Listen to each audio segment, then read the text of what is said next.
Welcome to the December Fripp virtual training user meeting, and you are in for a treat. This is my Christmas present to you, and if you're Jewish or you don't care about Christmas, my holiday gift to you.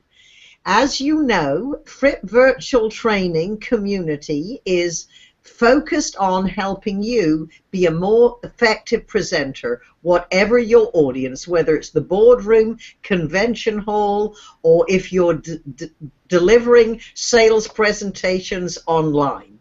As we have a very special guest, we have extended this to a few of our other friends who are not VT users. However, they really are familiar with Kelly or they are interested in the creative process. So, you know, not only do we have a special guest, we have Paul, who is the moderator. So, Paul, tell everybody how they can engage with us, then we'll bring up Kelly. Hello everyone. On the right-hand side of your screen, you will see a chat box. In that chat box, you can enter your short, specific questions for Kelly or Patricia, and they'll be answered live during the call. And remember, don't wait until the end of the call. We want to make sure we have plenty of time to answer all your questions, so please put them in as you think of them. Also, we may have a polling question or two during the call. Below the chat box, a poll will come up. Click your answer, click vote, and then that'll return you to the chat box. And the most important question is, have you heard Kelly Swanson speak live or on YouTube? With the invitation, we suggested you go out and see the speech, which I heard Kelly live for the first time, that you can see recorded, and that was 4 motivational speakers and a waitress. So with that, Kelly, welcome to our community and our friends.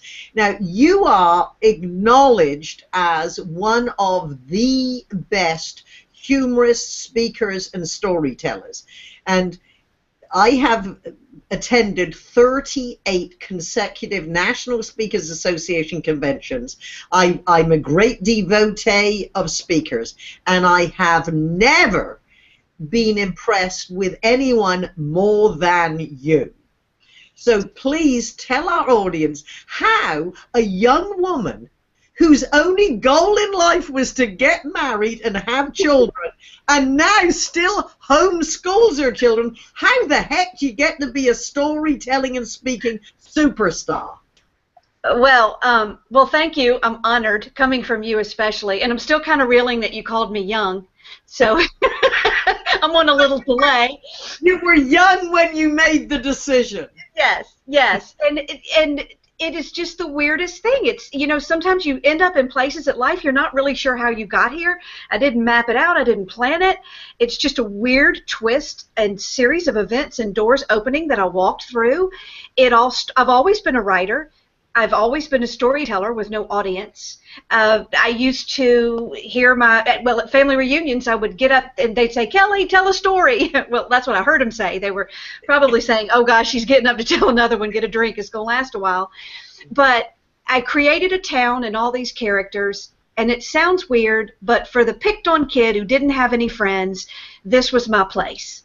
This was where I could go to just put these stories, these characters that would speak in my head down on paper. So that traveled with me most of my life. I never thought I would do anything with it. I mean, good grief, it wasn't even in my idea the level of even a hobby. So, you know, majored in English because somebody told me to. And I really did. It's kind of funny. I went to college thinking, well, you go because that's what your parents told you to do, and then you find a husband, and that didn't exactly work out the way I'd planned.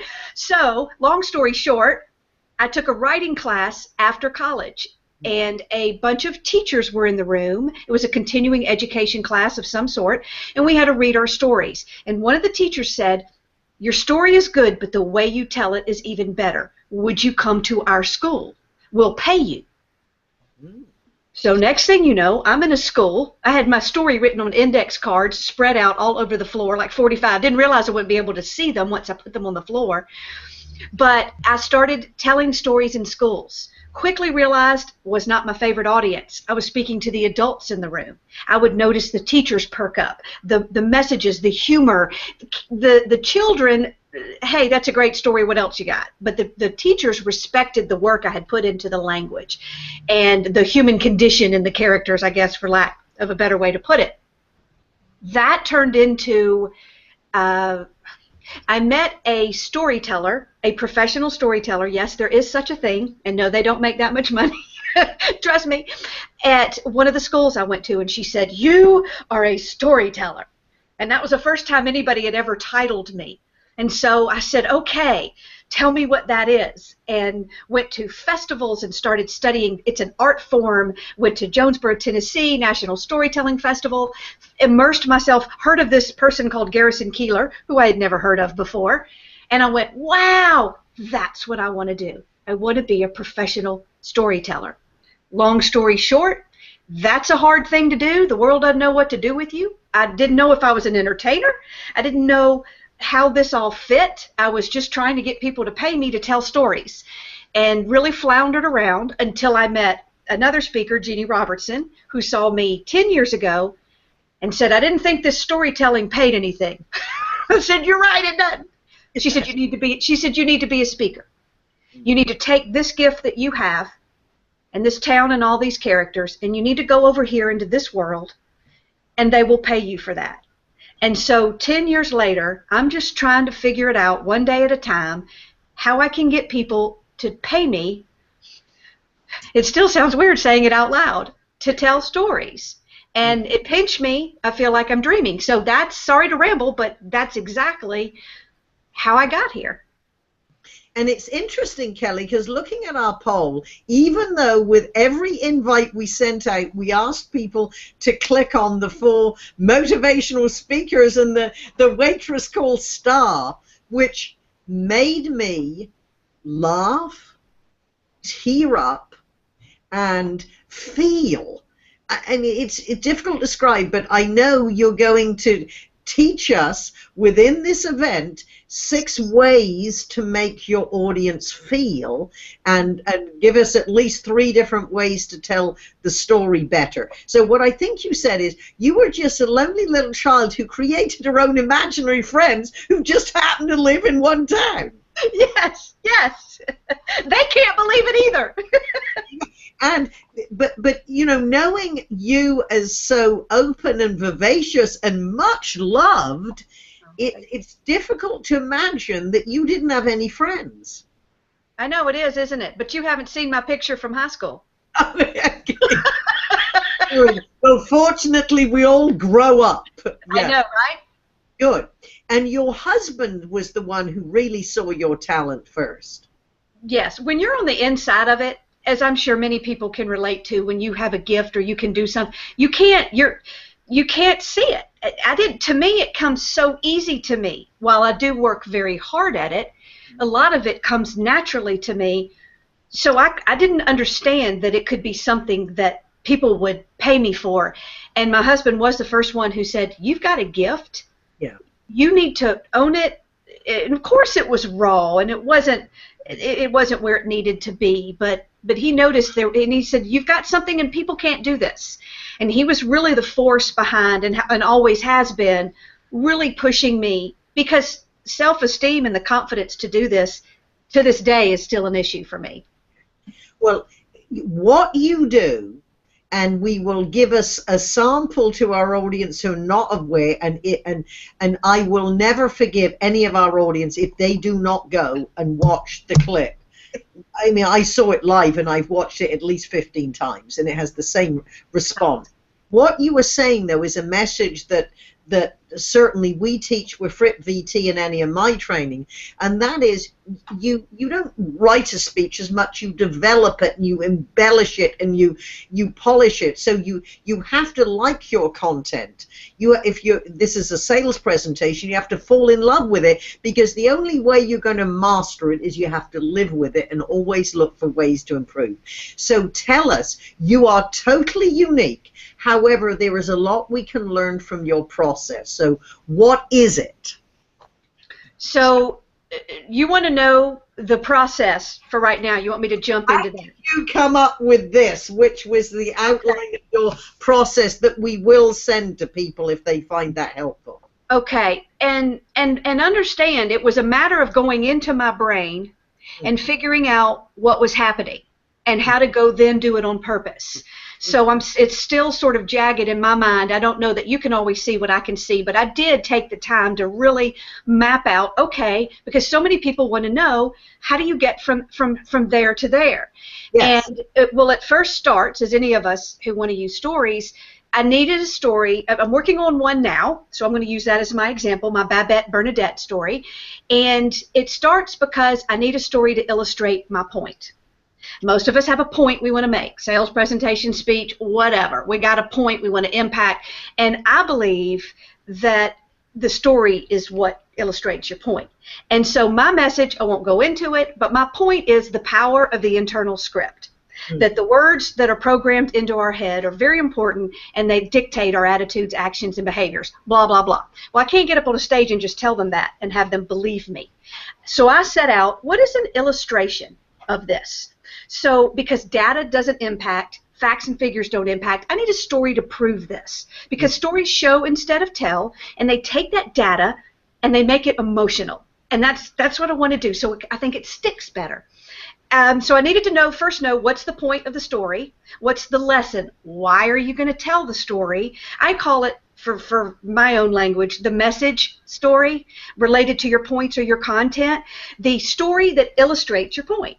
It's that basic, not easy, but basic. So the first thing is, okay, I need a story that will illustrate the power of words in your head. So then I thought about, well, who's my listener? My stories, I really think about For Motivational Speakers was written for a certain audience, and not just every speaker. It was written for a certain speaker with a certain need. So then I look at who's hearing this story, who do I want to impact and influence, what kind of story or life experience are they going to be able to relate to? Because a story about a single mom, for instance, is not going to be the story I'm going to choose if I want to impact teenagers or if I want to impact dairy farmers. Not saying they won't get anything out of it, but it's very important to me that I find a story that has a life experience in it that I share with my audience. Is that making sense so far? Okay, so I then think, okay, how relatable is this story to the human condition? I think people are either avoiding a pain or they're seeking a pleasure, or both. And so my points are our message. I mean, what we want to impact the world is doing that. It's helping them in some way. And this is how your story becomes their story. It's how you tell both stories, and I'll sort of use those words more, and it might make sense later. So anyway, Patricia, I went in search of a story that was going to illustrate this point. What is an example of how words are powerful to somebody? How did somebody's life change because the words that they heard, and how did it have an impact? Now, when I look for stories or story ideas or moments or snapshots, as I'll call them, I look for 3 elements in my stories that will give it the highest impact. Based on my writing style, I know that my story is going to be better if it's dramatic, if it has a lot of humor in it, and if the characters are very colorful. So if I look at a story and I can't see the potential to really craft a character, then I'm going to go in search of a different kind of a story. And so I chewed on it for a few days. That's an expression. I don't even know if that's Southern. That may just be a Kelly expression. But I walked around. I don't go out with the microphone looking. I walked around with this knowing I'm looking for this life example of this truth I teach. And I was sitting in church. There's got to be something divine there. Yeah. And that's the reason I go to church, because I get speech ideas. And I go to my pastor and I say, "Can I use this?" And he's like, "Okay, it's public domain." Yeah. So the pastor was giving up. I watch speakers, I watch musicians, I watch politicians, anybody getting up and impacting others. How are they doing it? What is their secret? What's the thing going on behind the words? And the pastor talked about being a child And in school, getting that career assessment test you get when you're in high school. Some people did, others didn't. I did, where they gave you this test that told you what you should be when you grew up. And he talked about the fact that the results of that test, the words on that paper that told him he was going to go into ministry or whatever the words it used, stayed with him his whole life. And I went, bingo, there it is. There's an example of how the words that somebody's given dictated their future. And I said, that's my story. Now, does it mean it was right or wrong? No, it's just, and my brain thinks quickly, but I slowed down the process for you. I immediately said, there's a story here about a guidance counselor in a school who changes the results of the test. So I always make sure before I create that story that there's going to be, and I knew right away that there was, guidance counselor, teachers. I do a lot of groups with teachers in it. Even if you aren't a teacher, we can all relate to that kind of a story. And, a guidance counselor, come on, there's great opportunity for character development there. So it was hitting all those. I already could see how the character could be funny and how high school is an awkward time. There could be funniness there if I chose. So it started ringing the bells. I always say, gave me goosebumps. Yeah. So I got the goosebumps, and I'll try to rush this so I'm not just stuffing. Not as long as you like. Okay. Well, I feel like I'm a fire hose sometimes, but you asked me my process, so I'm gonna turn the water on. So before I ever write a story, I make sure that I can say in one sentence what that story is about. What will make it interesting? Why am I telling it? Why do they care? I mean, nobody cares about your mom unless you make them care about your mom. I think that's where a lot of us get stuck. They just say, I want to tell this story. And when I push them to say, why? Why is this story important? Why are you telling it? Why should it mean anything to me? And don't let that freak you out, because trust me, I can write about the simplest, most ordinary. You just have to connect the dots, and I'll explain it. It comes out more in my process. So I make sure I know before I write the first word, this is about a guidance counselor who changes the results on a test that changes this child's future. And it proves the point that the words you're fed into your brain can blah, blah, blah, blah, blah. So I knew, I was like, okay, this works. So I knew what the story was about, the point, and what would make it compelling before I ever write the first word. Sometimes I shuffle it off and it goes because it's not compelling enough. Or it's about dairy farmers and I'm not going to use it, but 2 months from now I may dig it back up because now I have them, sort of, it gets shuffled away. Then I think about, how can I make this story more interesting? How do you take a story and bump it up? We do this naturally in real life. We exaggerate, we embellish. Our timing is perfect when we're at a party. Well, unless the drinking comes in, and then it's off a little bit, but we think it's good. Anyway, okay, I digress. Pretty bird. Here's where the humor, the characters, the details. That's my style. That's what I've noticed people keep commenting on in the story. They say, I see the characters, I know them, I know people like them. Somebody once said, Kelly, you need to tell people that you take your audience to Pride's Hollow, this simple town where simple life is revered, blah, blah, blah, and you may recognize some of these people, and you may even see yourself in some of them. So making these characters real is very important to me, and I'll talk about that in a minute if we have time. It's in the characters, it's in the details, and it's in the drama. I'll have a couple of words to say about that when I get there too. So, well, I'll say it now because this is where I wrote it down in my. But when it comes to the drama, it's about raising the stakes. Can I raise the stakes? Babette is a guidance counselor who helps kids, not just any kids. That's where the drama comes in. Not just any kids. No, the ones who need it the most. It can't be just any kid. It needs to be the at-risk kids, the kids who are at risk of not graduating.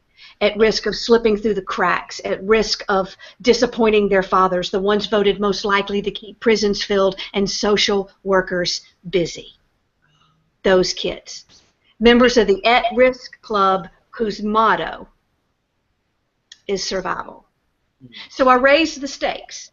I raised the stakes, so I made Babette even more exaggerated and colorful. And how can I make this plot more dramatic? Then I think about, and this is going to sound a little bit strange, how to make the story. And let me ask you real quick. You're hearing me okay, right, Patricia? Because I'm hearing a little feedback, and I just want to make sure you aren't. I heard a little echo. Paul, have you done any magic, or can you do any magic? Go ahead. It sounds good now. I just wanted to make sure I wasn't rambling and had lost y'all. The next thing in my process that I think about is how to make the story personal to me. I want to have a personal connection to that story that I'm sharing with you. And here's why. I don't want it to feel like a canned chicken soup for the soul story that I found in a book. I don't like it when speakers just give me a canned story I feel like they looked up, because in my opinion, nothing wrong with that story, but in my opinion, I feel like they removed themselves from it. And I want to be closer to the story. So I think about, how can I make myself have a personal connection to it? And even if it's just that you heard this story and it changed your life, I mean, that's enough. I try to go deeper. So I looked at the story and I said, what if one of those students, and I'm spoiling the surprise, but hopefully if you ever hear the end of the story, it won't take away the glamour for you. But I thought, what if one of the students Babette helped was me? And that's a surprise at the end. Now, I do that a lot. I write fiction, so I lie. I immerse theater and reality. So that's something that you'll have to decide. I'm going to turn my volume down just a tad in case that's affecting my echo. Okay, so I do that. How did hearing this story change my inner script? And how did my life change because of this story? So I try to make it personal. Or what happened when I shared this story with an audience and they took it and it changed their life and they did something as a result. The point is about making it personal, and I know it's a weird thing to get your brain around, and you really have to know what story you're working on to really apply it. The point is that I believe as speakers, as people of impact and influence, because I think we're all trying to impact and influence somebody, we're standing on that stage telling them our journey to the truth that we now teach. That's how I look at it. This is my life journey. This is about my lesson, my perspective, my failures, my successes. I am the personal piece to the equation in impacting and influencing. I'm not a talking head. I'm a person, and the more you like me and relate to me and feel like you know me, the more you're going to be impacted by what I have to say. So I spend a lot of time figuring out how to make this personal, because it sounds weird, but I think when we're trying to influence, that makes us all salespeople in a sense, and that salespeople buy from the guy they like. And so I got to make them like me, trust me, and feel like they know me before I can give them my data. And hopefully that makes sense. And do you want me to keep going through the process? Am I boring? Do I need some? No. We're all hanging on your every word. Yeah, I want to know what happens to Babette. Yeah. I know, right? So, yeah. But what you say is right on, and you're very masterfully including your techniques within your process. We all have to do it. Many of our audience might not have as theatrical a stage, but the principles are exactly the same. And making it personal, this is a universal principle. How do we root for the cop in a movie? We kill his partner. Then he's a professional, but it's really personal. So we're right with you. Back to you. Okay, well, I will keep going. So then I think about how to make the story about them. How do I tap into the story of the people sitting in front of me that I've never met? Maybe I have some guidelines. Maybe I know this group is in payroll, or maybe these are lunch ladies, or these are, but how do I tap into their story? Because I believe as speakers or leaders or whatever, we should always be telling 3 stories. Call them languages. If some people like to hear we speak 3 languages on stage, I keep going back to I'm trying to tell 3 different stories up here. The about me story, so for the reasons I just said. The message story, which is the brand story, the content, the data told through story. And then the customer's story, the listener, the audience, the buyer, whatever word fits your industry. Like I said, the about me puts a face on it. The message takes your truth and it applies it to life.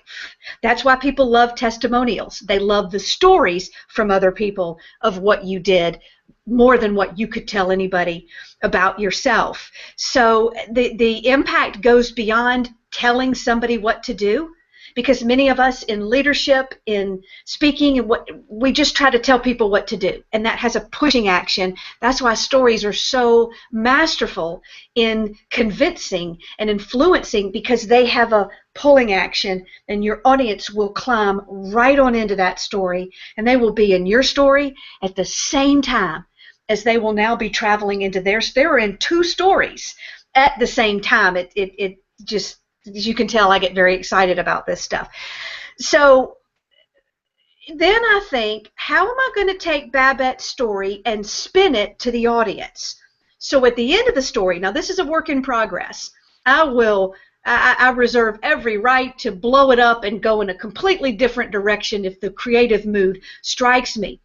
But so far, at the end, and this is an easy way to just take that story and spin it right into theirs, at the end of the story, I'm going to tell them that Babette has sent you a message. Well, you don't know the story.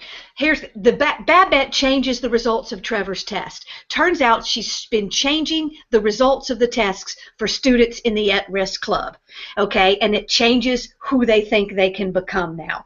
So at the end of the story, I now tell the audience, now this is where it gets a little weird. This is my style. Of course, you might not do it, but for the sake of example, I'm going to tell them that Babette has also sent you a message in bright purple, flamboyant handwriting from an over-the-top guidance counselor. And she has given you a message, and I know you can see it right now. I don't know what it is, but I know she sent you one. And I'm just going to ask that you consider it your fortune, that you consider it your destiny. I'm just going to ask that you consider it.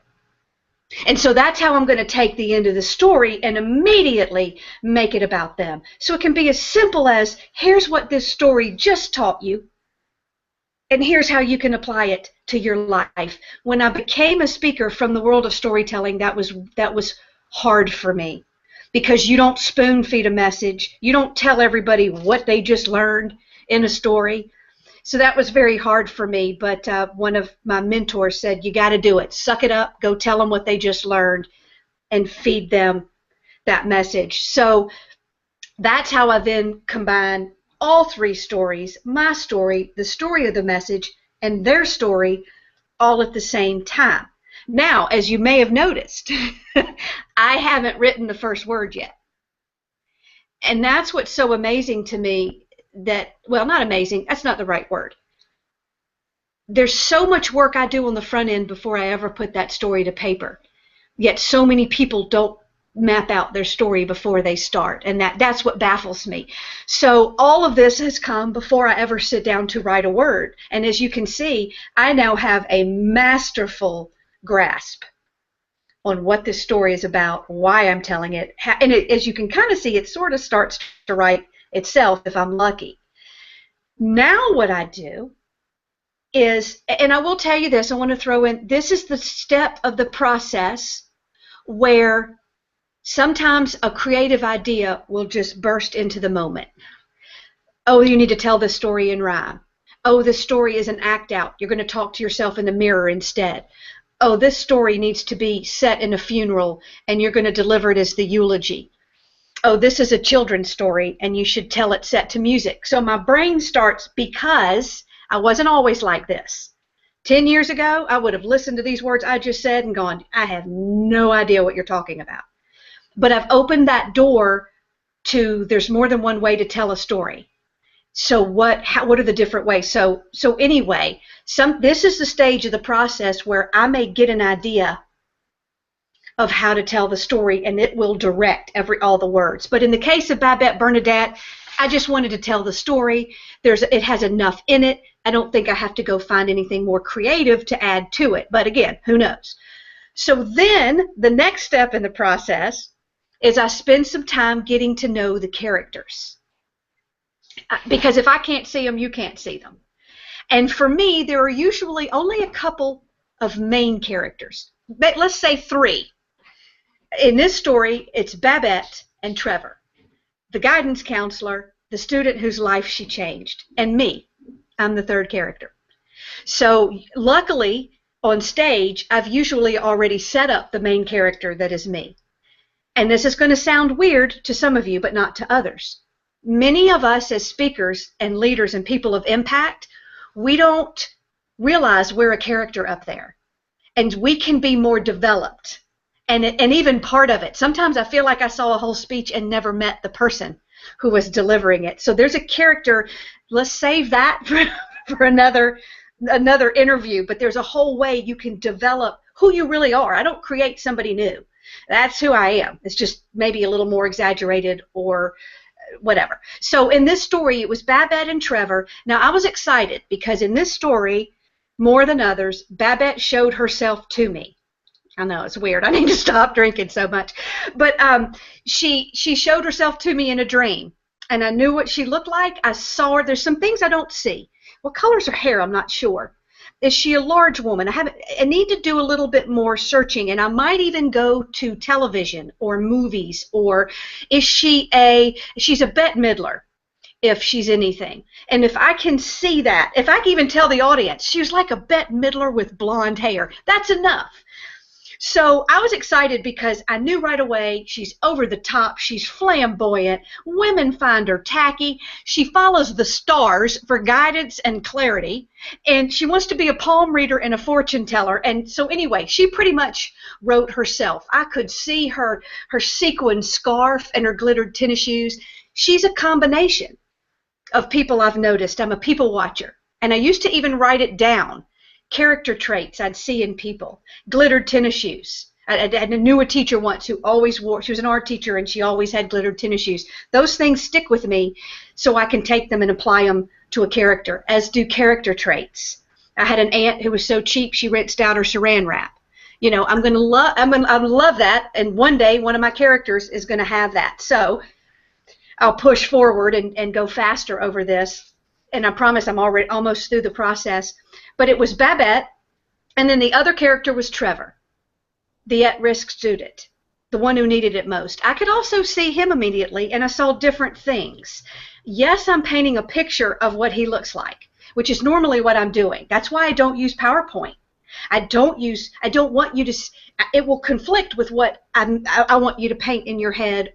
And I know that what you see is not what I see, but people always say, it's the details. We can see Bitsy marching through town in her string bikini and white pumps where the parts of the bodies are struggling, you know, with each other. And I can't remember the lines. So anyway, so I started to see Trevor, and sometimes we don't paint what the character looks like. We paint what his life is like. And characters are more than a height or a hair color. Speakers often, or storytellers in telling stories, I find they often forget to show me the character. And they mention somebody and I can't even see them, and I have no frame of reference, and I need to see that person. You don't have to give me 27 details. It could even just be one. Or Charlie, who was tall and his feet were so big when he stood to the side he looked like a capital L. And his Adam's apple, it would bob up and down like the lure on a fishing line. Give me something I can see. And you don't have to, you know, use the words like I do. You don't, whatever. So, and then there was me as the character. This fit easily. I've always struggled with self-esteem. The script in my head, it was easy for me to be a character in the story because the story means something to me personally. So now it becomes about sitting down to write the story. And I'm not going to go too long in this, and I'll let y'all ask me questions and we'll go in a different direction. But let me just say a little bit about that process. Is I used to sit down and I would write a story start to finish. Let me sit down. I don't know where this is going, but I hope it's good. And I was lucky enough sometimes it turned out to be good, but I would end up with this massive beast of a story that I've now got to go memorize, that is impossible to memorize because I wrote it like you would read it, not like you would tell it. And stories to be told are not the same as stories to be read. So I was making it harder for myself. Then I changed the process and went, wait a minute, Kelly, just write it in 3 paragraphs. First paragraph sets up the context. What do I need to know to get there? Middle paragraph tells me what happened. Tell me the scene. Last paragraph tells me what you learned from it. Very basic, doesn't always apply to all stories, but sometimes a story isn't about the 99 years your grandmother was on Earth. It's about that one Saturday morning when you sat with her while she made biscuits.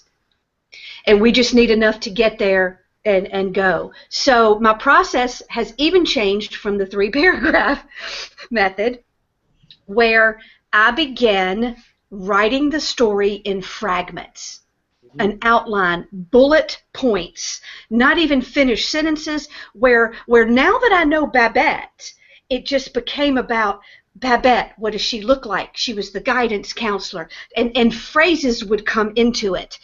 The hair that escaped from her disheveled bun, and I would capture it when I would think of it, and I'd play around with it. But I've started writing the stories in fragments like that. It sounds really strange, but what it did for me was something very freeing, because as I'm writing the fragments, I'm practicing it out loud. That is new for me, and that to me is a radical change in the process that has really helped me. Because as I'm writing it, I'm practicing how I would say it and how it feels to me. And it's changing the line. So in a way, I'm writing and practicing at the same time. Now you may go, duh, I already do that. Okay, that's fine. But for me, it was like, oh, I heard angels. So now my Babette story may never be written to be read, because it won't need to be. And here's the beautiful thing.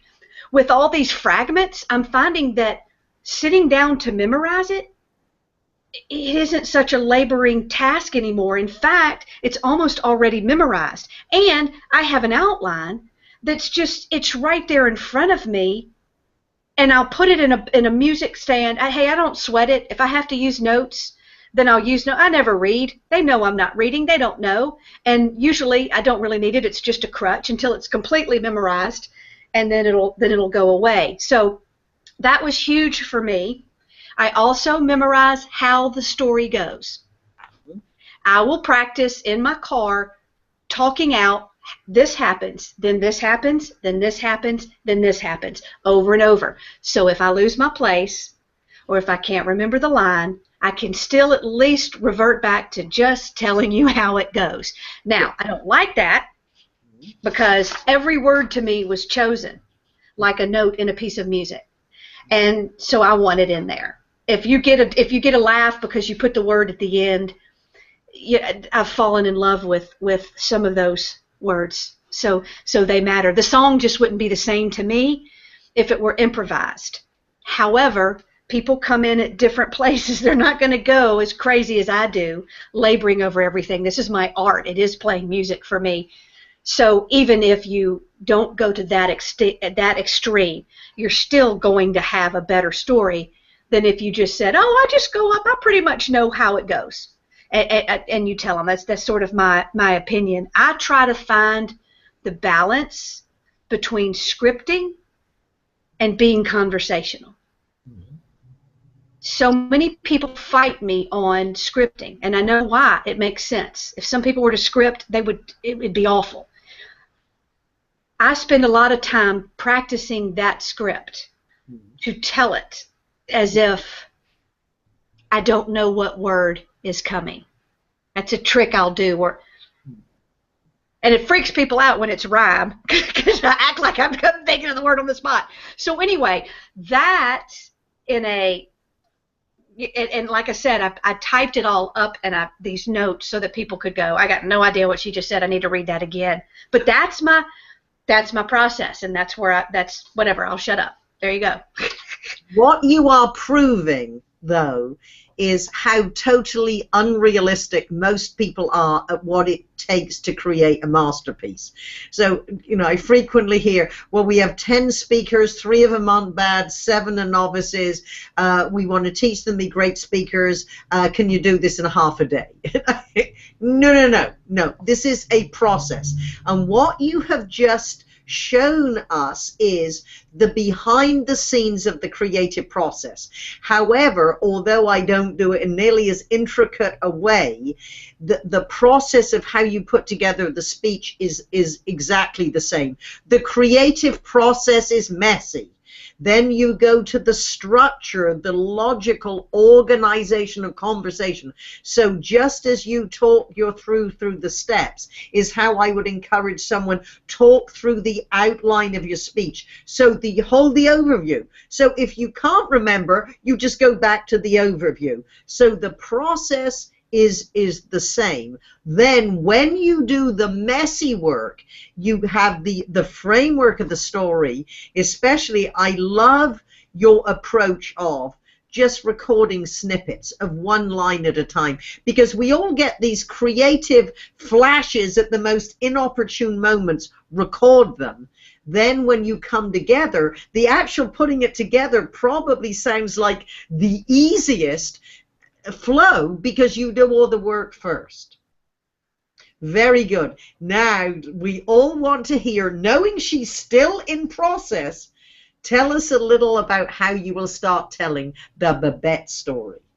Okay, and I will also let you know of the first issue I have, in that people want to know where you're going with this.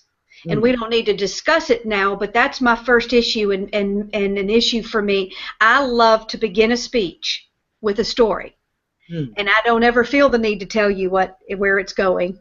So I would get up there and the first words out of my mouth would be, her name was Babette. Babette Bernadette. And yes, she was taken about as seriously as her name. She had never married and insisted on being called Madame after a brief stint in Paris that led to the divine awakening that she could have been French. She blew with the wind. She was as scattered as the pieces of hair that escaped from her disheveled bud. Women called her tacky, with a dash of over the top.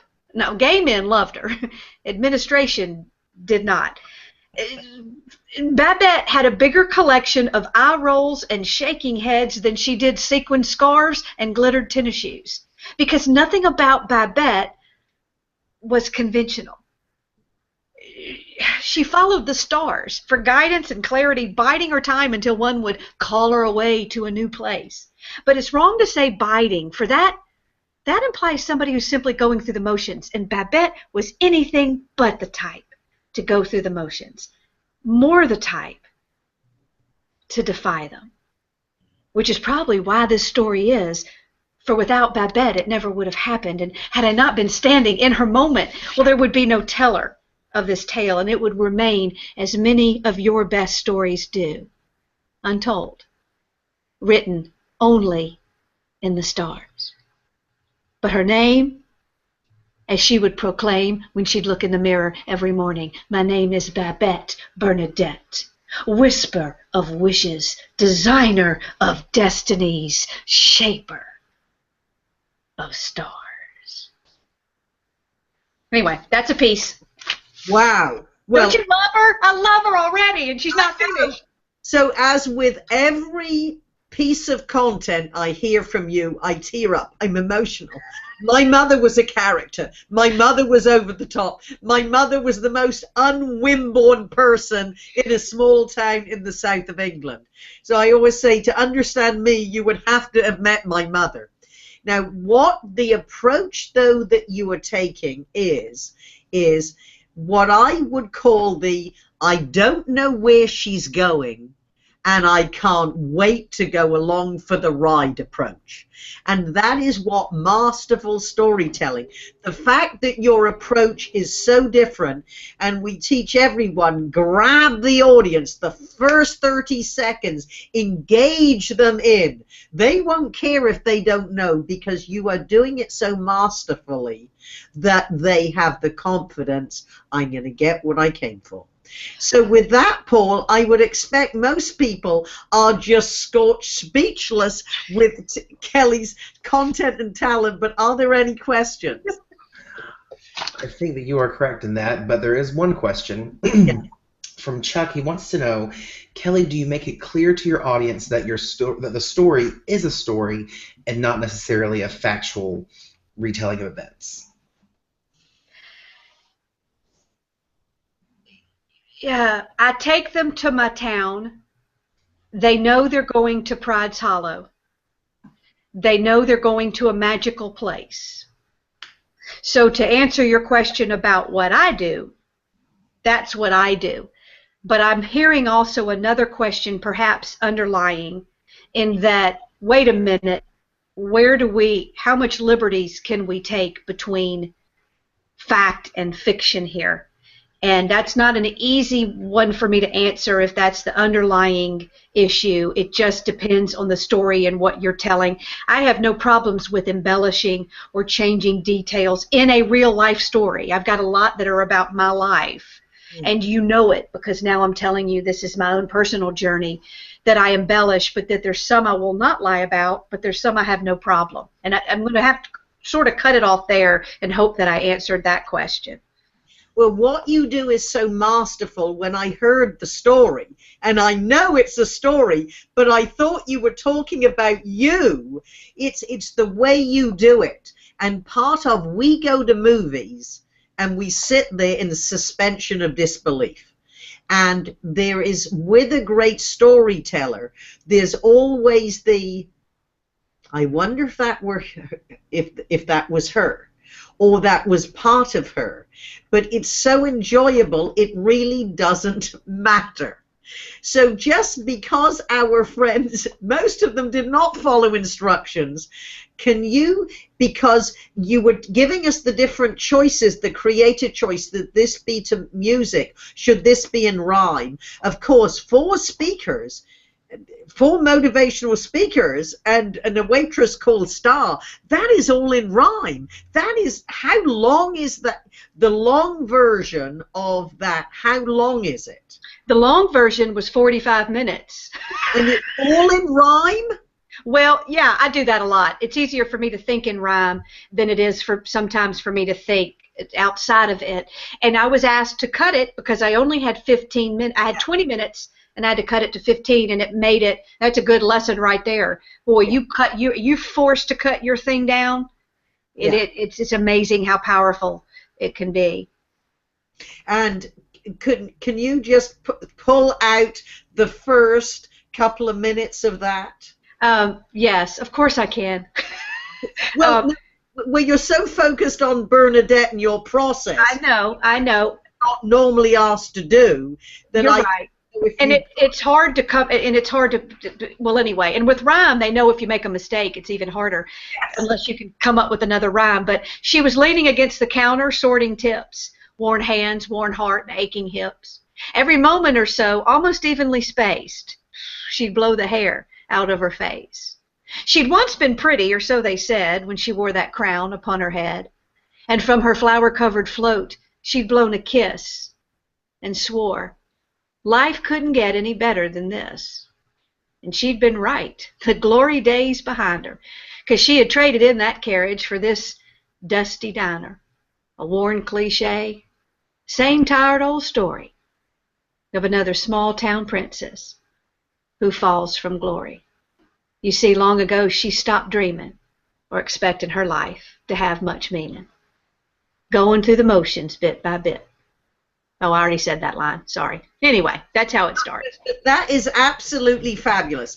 And the principles, although we do not do in rhyme, as Paul has already heard me deliver twice at 2 different web trainings today, speak in shoulder sentences.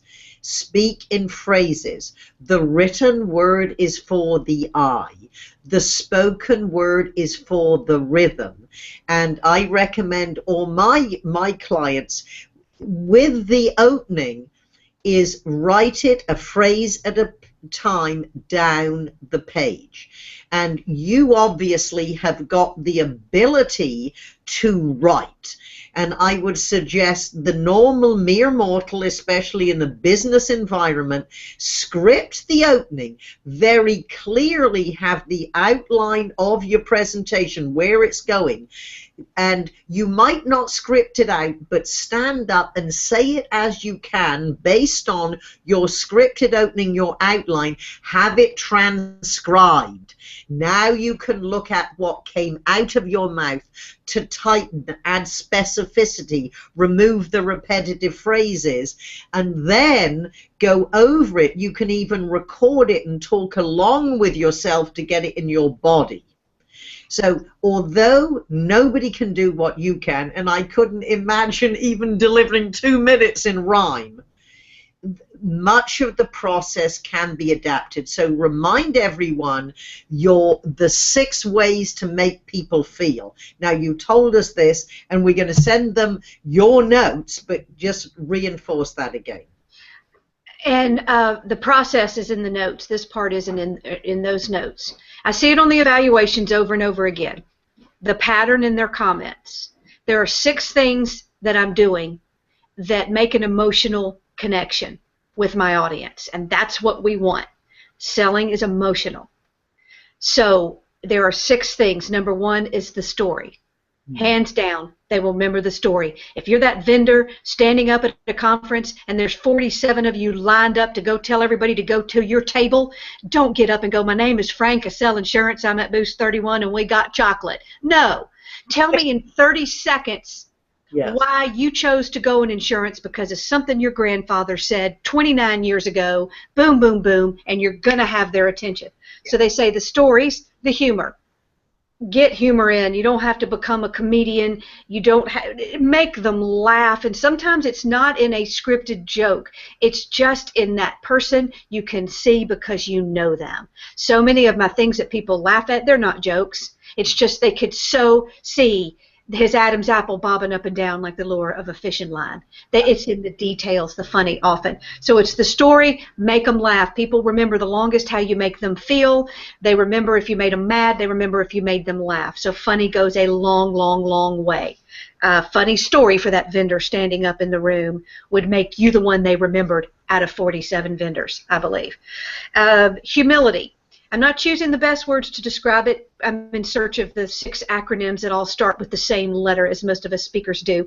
But when all spin aside, it is humility. It is not the things that make me perfect in my life and in my stories that are going to connect. It's the times I fell. It's the times I learned this the hard way. Those are the stories that are going to connect. They don't have to rhyme and be beautifully scripted. They have to show them that you get their pain because you have been there. And that's going to get you. I don't want to be above my audience. Sure, I can be an expert. I truly believe that I can be humble up there and have humility, and at the same time spit it into, but this I know. And anyway, humility is my ticket into there. And my audience is, I need to be on the chair beside them. I can't come to them like a boss or like somebody else telling them what to do. And for my people, I'm going to help ultimately I'm going to meet the brokenness in people, no matter what my topic is. So for them to trust me with their heart, I need to prove that it's in a safe place. It's a weird way to say it. But so there's humility, there's humanity, saying what they need to hear. It's not about what you want to say and what you want to sell them and what your data is. What do they need to hear? What pain are they avoiding? What pleasure are they seeking? What are they laying on their pillow at night wishing they had or wishing they didn't have? Because chances are good If they go look at your slick tagline or this, what it is that you've spent a lot of time, and I so get it, guilty of creating, that's not what they're asking for on their pillow at night. So I spend a lot of time, even if I'm booked to speak on customer service, what do those people need from me to connect them to the passion and purpose in what they do and why they matter so much to this world? Because no matter what you're selling, if you can tap into that in a person, wow, you're getting in deep. Passion, that's a weird one. I don't know how to describe it. I don't know how to teach it. You can't fake it, but you know when somebody's passionate about what they're speaking about, and you know it if they're not. Now, unfortunately, many people are passionate about it. They just have scripted it out of their words, and so, or they haven't told their face. We need that passion, and it's hard for some people because I go in front of groups. They're sewage workers. How do you act excited about that? But at the end of the day, it doesn't change the truth. Yeah. You need to be excited about what it is, and if you don't understand or you're not really, and doesn't mean you have to flail around and run all over the stage. You can be very passionate and never move. Mm. Big gestures can be found in very small gestures. So people need to connect. We need to see why what you're selling matters, not just to me, but why this matters to you, why you chose to go work at this company and represent this brand, and how this taps into my story. The last one is uniqueness, and I don't know that that's a word. People are calling it authenticity. I spend a lot of time trying to figure out how to get your attention. It's a crowded market. It's noisy. They've got distractions. They've seen 40 other speakers. Nobody wants to walk in a room full of salespeople. How are we going to get their attention in a world of data and content and noise? So I will look at everything, and yes, I will slouch on the podium if I think it's triggering their brain to stop and go, what's she doing? This doesn't fit. Why is she singing on her way up here? Yeah, if I don't tell them where I'm going and I'm confusing them, it's painful for me and they may not like it, but I'll tell you this, nobody moves. Yeah. When they're confused and they don't understand and they think what you're doing is weird, their forks don't even move. They're not texting. They're not texting. They're not getting up. You've got their attention. And I will say this, it feels weird sometimes to be bold and to do something different. And even if you end up looking silly, and you can feel that you look silly, you will still get that nod of respect from the majority of people because they know you just had the courage to get up there and take a risk. And they will forgive the silliness because of your boldness. So in my evaluations, I see over and over again, people are saying the same things. We'll remember that story forever. We remember that yes, they'll remember the phrases that pay and the nuggets. That does have tweet power. But they'll remember Frankie Scarpetta and Crazy Man Harry and Slow Dancing in the Waffle House for years. They say, I laughed so hard, I'll never forget it. They'll forget the jokes, but they never forget how much they laughed. They'll say, you are so real. And if somebody can tell you you're real when you look like a recovering drag queen from the South, with tacky clothes, and I can get somebody in Iowa to say I'm real. Yeah, it's in the story. So anyway, they'll say you're real. They say you said exactly what I needed to hear today. It served them. It was, and when you look at what people get touched by what you say, surprisingly, very little of it is what you planned for them to get. It was a whole other things that they got.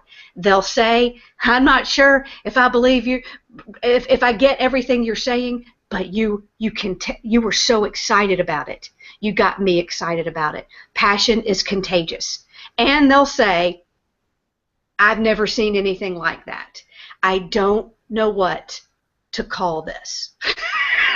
And when they say, great, and they pause, because they don't know, is it a speech? Is it a show? Is it and you're not going to go out there. I know there's some salesperson sitting out there who's saying, how in the world am I going to go, I can't go tell a Babette Bernadette story in a sales call. Well, first I would say, don't be so quick to say you can't. but you can still take the principle of adding these elements in. I believe the story is that powerful to do all the work for you, that change in perspective. And that's it. I'm done. Ron, this is absolute masterful, but just exactly as you say for the salesperson. And of course, a lot of the world that I live in is the salespeople who perhaps have 2 minutes. I was speaking for Women Owners Network, which is women who own McDonald's franchises. And I was sitting in the audience because I was staying the rest of the conference, and a guy came up to me, and he was the president of Sweet Life Cookies, and he sold cookies to McDonald's. And he said, "I've got 2 minutes tomorrow. Can you help me?" And I said, "Sure, tell me a little bit about you." And he said, "Well, I'm going to get married soon, and it's not the first time." And I said, "Do you know the secret of winning over women?" And this is a bonus, gentlemen, in case you don't know this secret. Now, understand, these are very successful business women. They are not 23 years old. I said, the way you win over a woman who is, and it doesn't matter if she's young and cute, this was a more seasoned, successful audience. How you win over a woman is to ask her her opinion. And I said, what I want you to do is walk up and say, I need your help. In 2 weeks, I'm marrying a smart cookie. And it isn't the first time. However, it's going to be the last time. Who's been married the longest here? And we go, 20 years, 25. And we came up to a woman who'd been married 47 years. He said, "You're obviously the expert. How do I keep my marriage forever?" So again, he got in sweet cookie, a tough cookie. He got in cookie, he got it. And then his walkaway line is thank you for the opportunity to, sell your Sweet Life cookies. But the king, he had the impact because he was totally different, and he engaged the audience, and he used just what you have proved we can do. Is creativity. So Kelly, I know, Paul, let's see, I would expect the audience was still mesmerized. Do you have any walk-away questions, Paul, we need to answer before we start concluding this? No, I don't. Okay, good. Well, please remember, for my Fripp virtual trainer users, you understand that to be masterful, even though we are not going to do it the way Kelly does, we need to use the same precision and focus. The creative process is messy. You learn by repetition and reinforcement.